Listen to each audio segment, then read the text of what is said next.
copyrighted program created by Rio Grande. Los Angeles Police calling all cars, attention all cars, to broadcast 266 regarding a murder. Be on the lookout for 3 suspects, described as about 16 years of age. Last seen heading east on Highway 66. These boys are armed and dangerous. That's all. Rosenquist.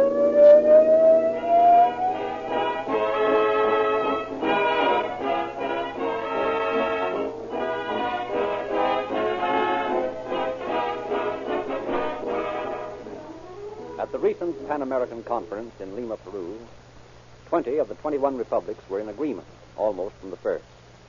But that wasn't enough. They didn't sign any declaration of solidarity until every delegation was ready, because it had to be unanimous in order to be effective. In a way, that situation is paralleled by our December test of listener loyalty, now rapidly drawing to a close. A large percentage of you have rallied to our friendly request that you make one visit to the Rio Grande station in your neighborhood, and your response in recent weeks has been heartening to watch. What you purchased, or how much it cost, wasn't important. It was the principle involved. At the same time, there are some of you friends of Calling All Cars, and we know you are friends because you seldom miss a program, who either missed the announcement or have been putting off your errand of loyalty. And there's only one day remaining in which to join Rio Grande's vast army of friends in showing our generous sponsor who puts the bills to give you this program a unanimous vote of confidence in the program, members of the cast and myself. Will you call on your nearest Rio Grande dealer tomorrow? It will be your last opportunity in 1938, and buy 1 quart of Realube or some cracked gasoline to demonstrate in the most practical way you could employ your allegiance to Calling All Cars.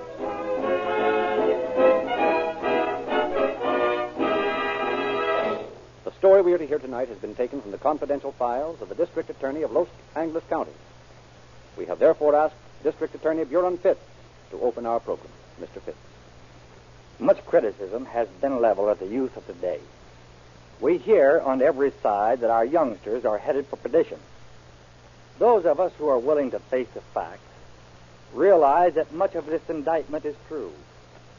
Nevertheless, I personally feel that the young people of today as a whole are no worse than the young people of yesterday.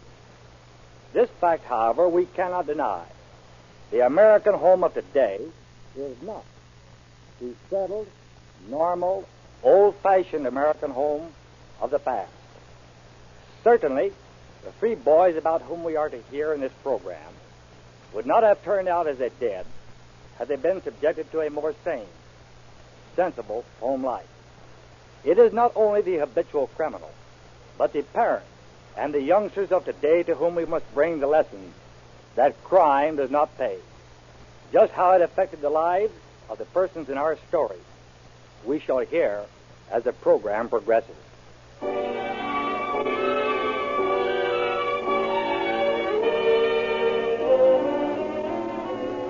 Our story opens in a small home in Philadelphia. A boy has just come home from school. Where are you, Mother? Here I am, Bill. Oh, what have we got for dinner? What? What's the matter? What are you crying about? Oh, the same thing I cry about every day, son. Oh. Was Dad home yet? No. And I'm worried half to death for fear he'd stopped at some saloon and is drinking up his paycheck. Paycheck? Why, I thought he'd quit his job. Been threatening to quit for a week. I've begged and pleaded with him to keep on working till you or I can find some kind of a job. Then he can do as he pleases. I'm through with him.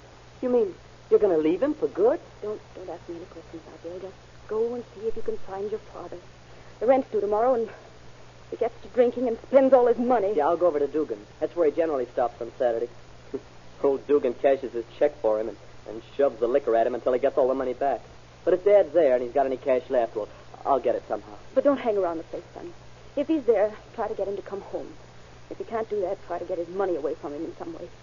But get back here as soon as you can, so I won't have to worry about you two. All right. I won't be long. Oh, and try to dig up something for supper, Mother. I'm hungry.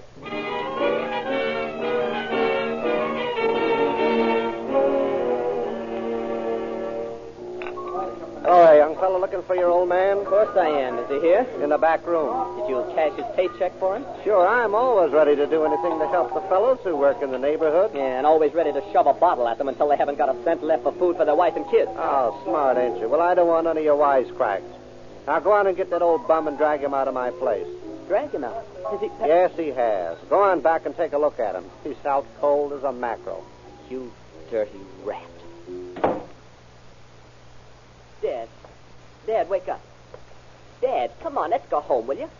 Listen, Mother wants some money so she can get something for supper. Dad, wake up, I tell you. Yeah, Dugan was right. He's out cold.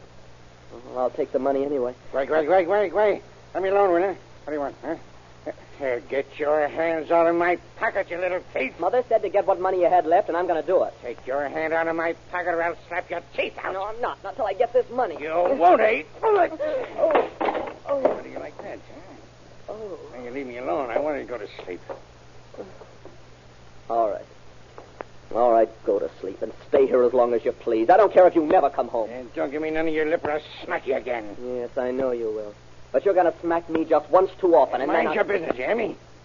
Sneaking in here and stealing the money out of my pockets. Well, why don't you bring your money home like other men do? You know Mom hasn't got a cent in the house. Don't you suppose we've got to have something to eat? Yeah, Mother's sick, too. She needs money for medicine. Boys should have respect for their fathers. Now, you know... How can I have any respect for you when you act like this? All we want is enough money to pay the rent and buy food. Yes. I could have some decent clothes to wear to school if you didn't spend all you made on liquor. You mind what you say now? Well, you know it's true. I look like a tramp. I'm ashamed to be seen at school. And it's all because well, it's not my fault. I'm a victim of circumstances. Oh, Dad, why don't you try to straighten up? Yeah. When I think of the money you used to make and the swell home we had and how happy Mother was, and you're going to lose her, too, if you don't stop all this drinking. Yes. She told me so just a few minutes ago. She's sick and tired of your drinking. She's going to leave you. Yeah, let her leave then, and you can go, too. Now, go on, get out of here. Get out and let me alone, yeah? You're not going to take another drink out of that bar. Turn loose, sus. No, I'll smash it on the floor if you don't. I'll smash it against your head. Now, let it go, you hear? I'll show you whether I drink or not. All right. Stay here and drink your head off. Hey, come back here with my money. You just try and You get wait it. till I get home. I'll teach you to steal from me. You found him all right, did you, kid? Yeah, I found it. What's the matter with your mouth? Where'd the blood come from? It's a present from my old man. Oh, socked you, huh? Well, if he's in a fighting mood, you better get him out of my place before he starts trouble. Listen, you got him in that condition. And if you want him out of here, you can get him out yourself. Hey, come back here.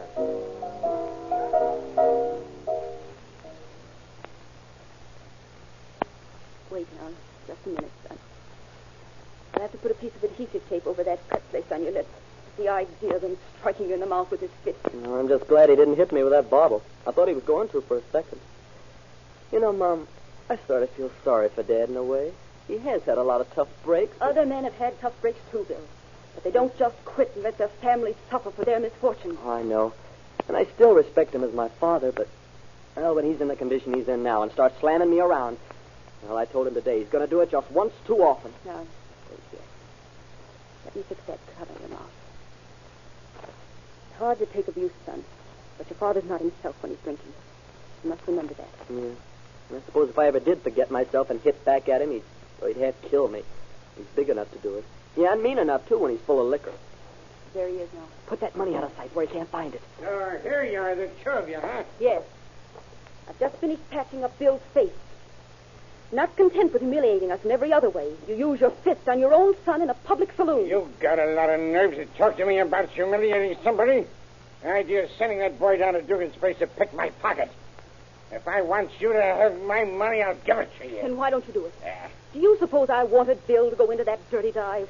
I had to send him so that we'd have money to eat and pay the rent tomorrow. I'll pay the rent. I'm the head of this family. You wouldn't have had $1 left if Bill hadn't taken it away from you while you were in a drunken stupor. Yeah. And you wouldn't be home until midnight if you had a cent left to buy any more of Dugan's rotten liquor. You're smart, ain't you, huh? The head of this family. Yeah. You were once, yes. When you were a respectable businessman and your wife and child had a decent home. I don't want to hear none of your preaching. You won't have a chance to hear it after today. I've had all I can stand of you, George Trent. I've stuck to you through your bad luck as well as the good. And now... Now what? Now I'm through. Yeah. I can't stand any more. I'm leaving you. We're leaving me, are you? This is all your fault. You meddling brat. I told you. When you left Dugan's, I'd attend to you when I go home, and now I'm going to do it. Look out now, Dad. You're drunk and you don't know what you're doing. Yes, sir. You'll know what I'm doing before I'm through with you. Let Bill alone. I'll teach him to make trouble in my No, home. I say you shan't do You it. turn loose in my arm, or I'll give you some of the same thing. You just try that. You put your hands on Yeah, Mother and do what? I'll break your head with this chair. Oh, yeah? Bill. turn loose my arm, Martha. No, I won't do You it. won't, eh? Well, maybe this'll teach you not to interfere in my business. No, you dirty, low-down rat. Oh, Bill. Oh, what have you done to him? I told him not to lay his hands on you. You've hurt him. Hurt him badly. I don't care how bad he's hurt. He had it coming to him.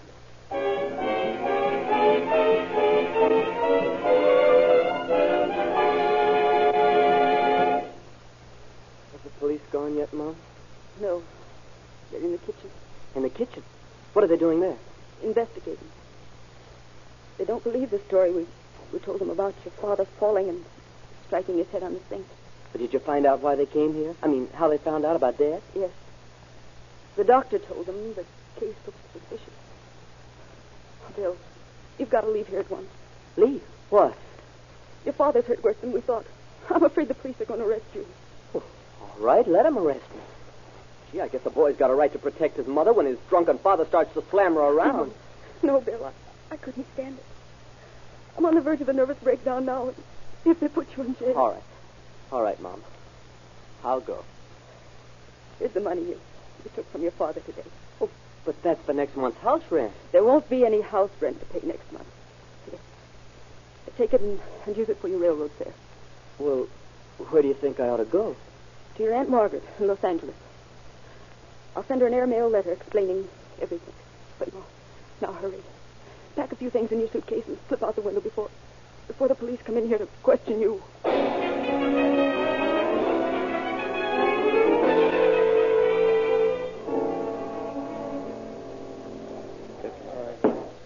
What do you do at night? Oh, I got plenty to do at night. You see, I'm in my senior year at high school here, and boy, they sure do pile the homework on me, too. Boy, you sure do lead an exciting life. Well, why? What do you do? You'll be surprised. Hey, Johnny, shoot me that old fastball. Attaboy. Boy, that was Say, why don't you meet Johnny and me tonight and really have some fun? Well, What's the matter? Want to leave the house? Oh, sure. I can go anywhere I want to.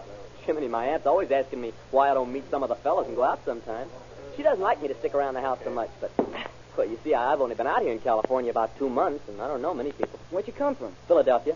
You from Philly? Yeah. Gee, so am I. Yeah? Yeah, that's Johnny's hometown, too. That's why me and him are such good pals. Hey, Johnny, come here. Well, how long have you fellas been going to school here? Oh, we don't go to school. We just wandered over here and started playing catch when we saw a couple of guys drop the ball and gloves. What do you want, Dick?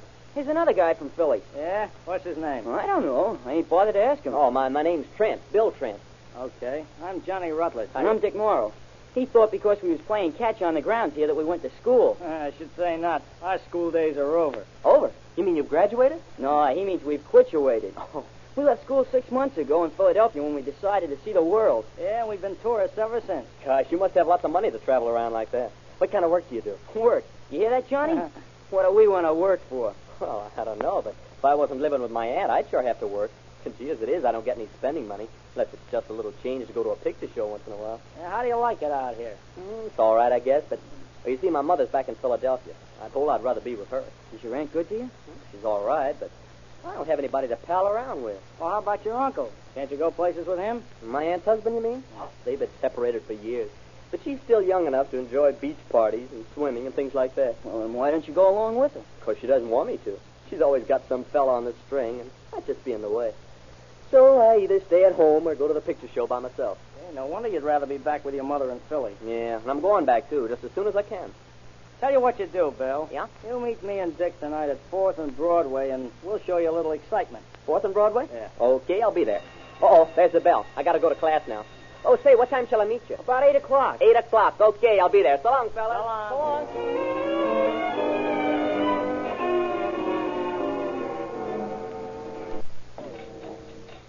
What's the matter, Aunt Margaret? I've hardly eaten anything. I'm not hungry tonight, Bill. You're worried about something, aren't you? I had a letter from your mother today. Bad news? Very bad. Is Mother sick? No, she isn't sick. It's your father. Oh. Still drinking and making Mom's life miserable, is it? Your father is dead, Bill. Dead? Dead?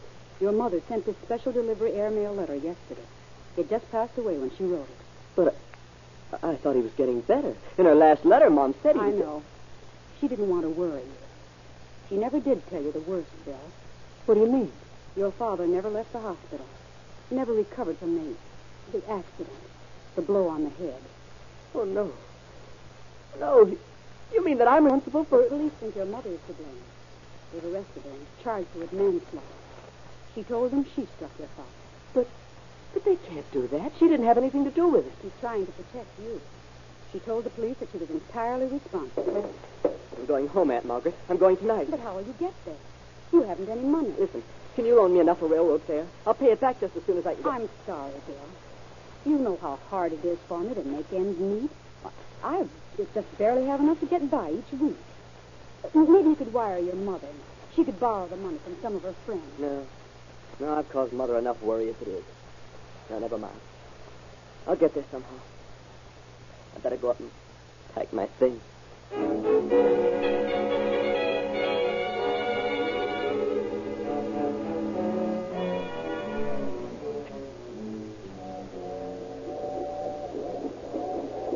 Gee, it's swell of you and Dick to go along with me, Johnny. You know, I never rode a freight train in my life, and, well, if you hadn't been willing to come along and help me out, I don't know how I'd ever get home. Oh, forget it. We're pals, ain't we? We was figuring on going back next week anyhow. Yeah, besides, it's just like we told you. We're tired of this town, and Philadelphia sounds mighty good to us. We've been away from home longer than you have. Now, keep in the shadow of these boxcars, Bill, and stick close to Johnny and me. Yeah, and if anything happens and we take it on the run, you just follow us and keep your mouth shut. You understand? Oh, yeah, sure, I understand, but well, I don't understand why you're carrying that gun.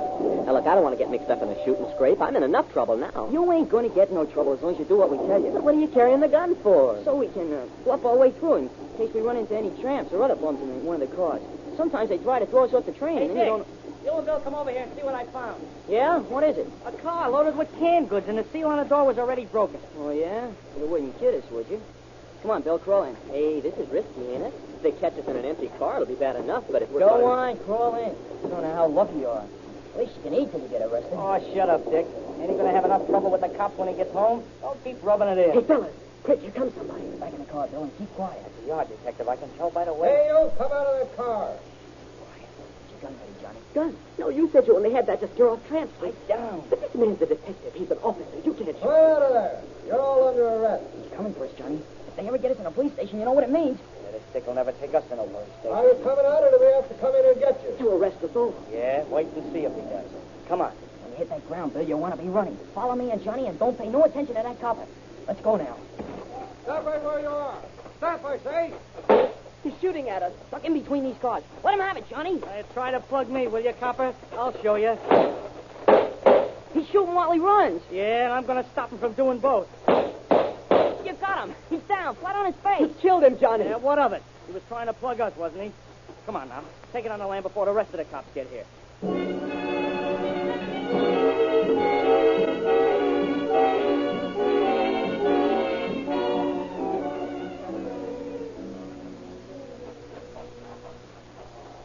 I'm going to stop over there by the highway and try to hitch a ride home. Oh, no, you ain't. You're sticking right with us. But you said the police would be expecting you to head north, and you was going to fool them and go back to Los Angeles. And that's just what we are going to do. And you're going with us. Oh, no, I'm not. Don't stop here, you fool. You want them railroad cops to grab you? I'm going to Philadelphia, Johnny. Now get this, Bill, and get it straight. I don't know whether you'd squeal about me plugging that cop or not, and I ain't taking no chances. I'm no squealer. I still say I ain't taking no chances. Cops have their own ways of making guys talk, and if they ever get their hands on Wait you... a minute. I told you fellas my mother was under arrest in Philly for a crime she didn't commit, and that's why I'm going home. You can go after me and Johnny find a safe hideout. You're not telling me when I'm going home. Do you think I'm going to let my mother sweat in jail just because you fellas want me to? Look, Johnny. Car stopping over there. Duck down. Maybe a patrol car. There'll be a dozen of them looking for us. No, it ain't a police car. See? That guy's getting out.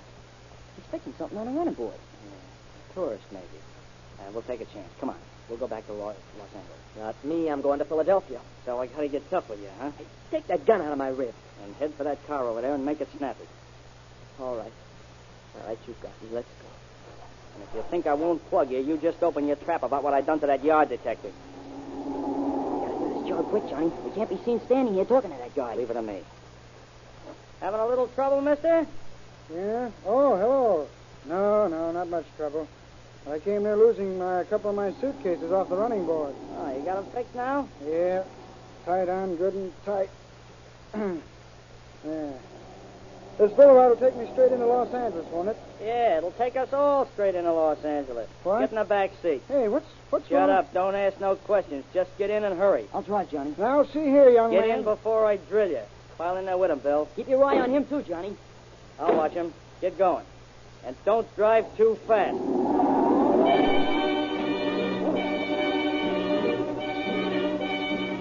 Attention all cars. Be on the lookout for 3 boys, 18 to 20 years of age, driving a Plymouth sedan, 3X-ray 176, 3X176. This car was stolen and the owner slugged and left on the highway. These boys are thought to be the same that killed a railroad detective this day. They are armed and dangerous. That's all. Rosenquist. That fella at the filling station was telling a straight story. We ought to be spotting them 3 baby bandits mighty soon. Yeah, and I'd rather spot the toughest count from Alcatraz. Give an 18-year-old boy a gun, get him cornered, and you'll shoot quicker than greased lightning. Uh-oh. What do I see? You tell me. What do you see? Didn't that chap at the filling station say that the radiator on that Plymouth had a bad leak? Yeah. Oh, yeah. Yeah, I see what you mean. Let's go get him. Of course, there may be more than one car with a leaky radiator on this highway. They're either traveling mighty fast or they're not very far ahead of us. That little trickle of water hasn't been on the road very long. There it is, miss. 3X176. Hey, they're slowing down. Pulling over the side of the road. Something funny about this, Joe. I don't see anybody in the car except the driver. The other 2 are probably hiding in the back of the car getting ready to shoot it out with it. Well, we'll know in a second they've stopped. They're ready for it. Nice of you to stop and wait for us, son. Now get your hands up. Yes, sir, they're up. You can have the car. I didn't mean to steal it. I was just trying to get home. Well, you're just going to jail now. No, I've got to go home, I tell you. You may not know it, son, but you've changed your address.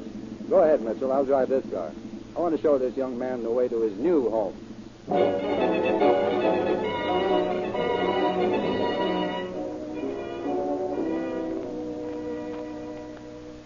I hope you can break him, Captain Wallace. Reeves and I worked on him for about 3 hours this morning. We can't get a thing out of him. Just says he wants to go home, man. Says he's got to get home. And he lied about his name and also about where he lived. Well, bring him in. I'll see what I can do. If you don't mind my suggesting it, Captain. Yeah? The boy's practically a nervous wreck. Yeah, I'll go easy on him. Bring him in. Yes, sir. Come on in, son. I'll run over to the hospital now, Captain, and have a talk with the owner of the car. All right. Hello, Bill. Sit down. What's your last name? My name's George Malcolm. Now, we may as well start off right, son, and the right way is to tell the truth.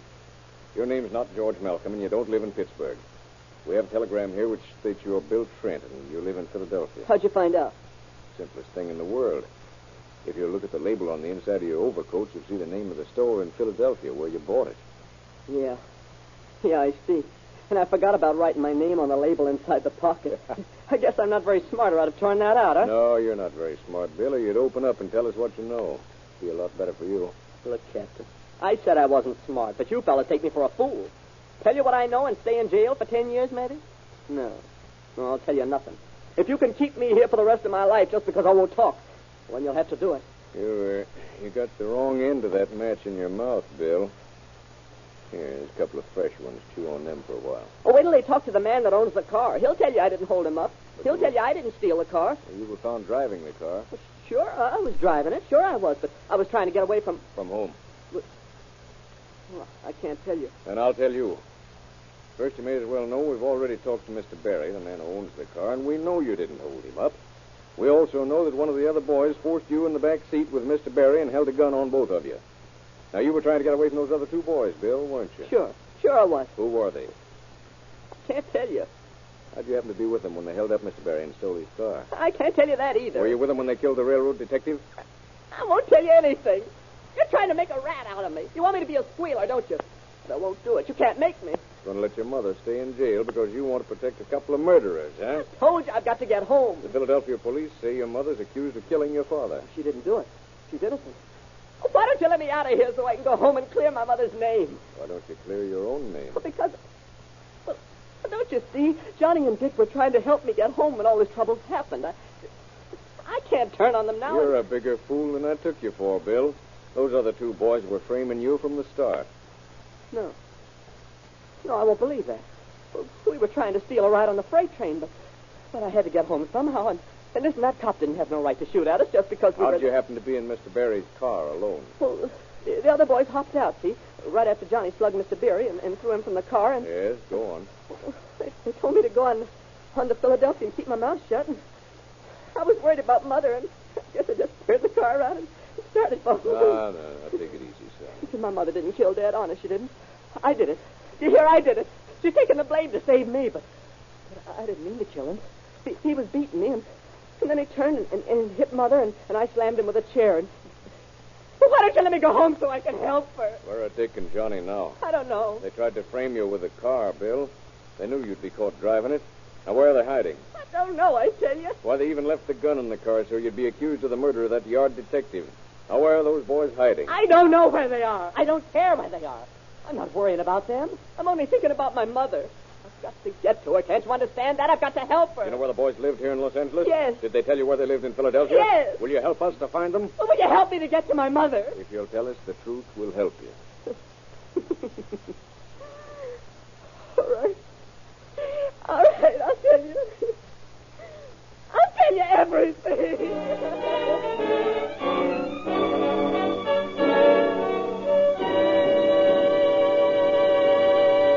And now, District Attorney Fitz. Bill Trent told all he knew. He was returned to Philadelphia, where he was able to clear his mother of the charge against her.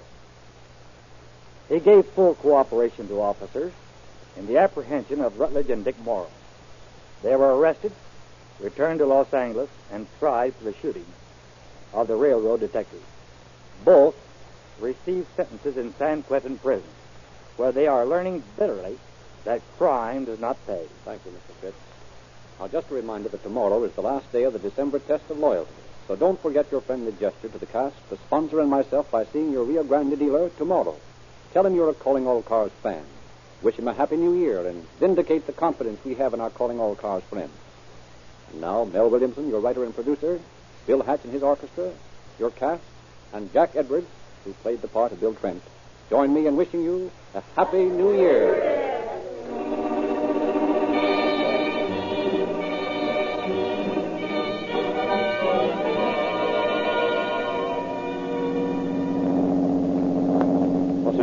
Calling all cars, attention all cars, the cancellation broadcast 266 regarding a murder. Suspects in this case are now in custody. That's all.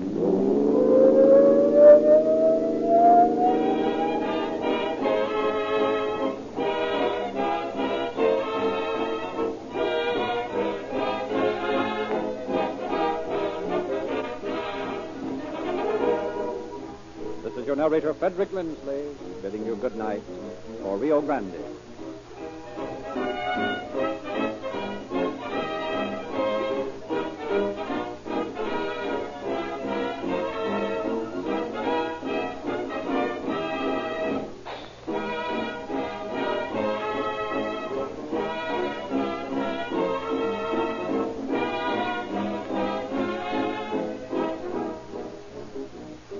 Next week at this time, Rio Grande will present The Case of the Grass Skirt. This is the Columbia Broadcasting System.